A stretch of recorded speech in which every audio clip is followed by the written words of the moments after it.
Hi everybody! Today's story is called The Singing Mermaid. It's one of my favourite books.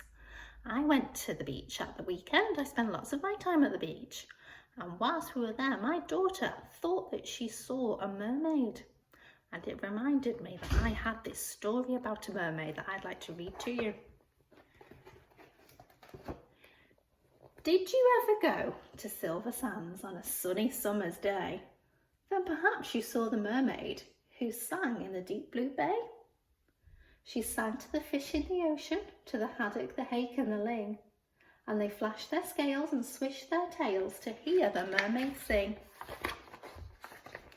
And sometimes the singing mermaid swam to the silvery shore. She sat and combed her golden hair, and then she sang some more.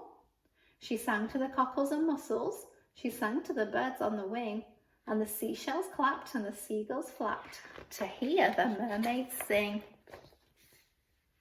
When Sam Sly's circus came to town, Sam took a stroll by the sea. He heard the singing mermaid and he rubbed his hands with glee. He said, "I can make you famous. I can make you rich," he said. "You shall swim in a pool of marble and sleep on a fine feather bed. You shall sing for the lords and the ladies. You shall sing for the queen and the king. And young and old will pay good gold to hear the mermaid sing." "Don't go," cried the seagulls. And the seashells warned, "He lies." But the mermaid listened to old Sam Sly and smiled as she waved her goodbyes. And he took her away to the circus, and she sang to the crowds round the ring. And more, more, more came the deafening roar when they heard the mermaid sing. Now the mermaid shared a caravan with Annie the acrobat, and Ding and Dong the circus dogs, and Bella the circus cat. And she made good friends with the jugglers, and the man who swallowed fire, and the clown with the tumble-down trousers, and the woman who walked on wire.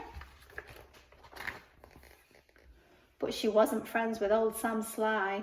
No, she didn't care for him, for he made her live in a fish tank where there wasn't room to swim. And there was no pool of marble, there was no feather bed. And when she begged him, "Set me free," he laughed and shook his head. All summer long the circus toured, all autumn, winter, spring, and many a crowd cheered long and loud to hear the mermaid sing. But the mermaid dreamed of silver sands, and she longed for the deep blue sea. And her songs grew sad, and again she said, "I beg you, set me free." But again he laughed and shook his head, and he told her, "No such thing. Here you will stay while people pay to hear the mermaid sing." At Silver Sands a seagull was flying to his nest, when on the breeze he heard a song, the song which he loved best. And he followed the song to the caravan. Sam Sly was about to lock it. The seagull watched as he turned the key and slipped it inside his pocket. The seagull waited till Sam had gone, then perched on the windowsill and tap, tap, tap at the window. He tapped with his yellow bill. Come back to Silver Sands. It's only a mile away. I can find the key and set you free if you'll come back home to the bay." "Escape," barked the dogs. "Escape," meowed the cat. But the mermaid sighed. "I'd fail, for how could I walk to Silver Sands when I only have a tail?" "Like this," cried Annie the acrobat, and she stood upon her hands. "This is the way, the only way to get to Silver Sands. Right hand, left hand, tail up high. There's really nothing to it. If I give you lessons every night, you'll soon learn how to do it." Next week, while Sam was snoring, the seagull stole the key. He carried it off to the caravan and set the mermaid free.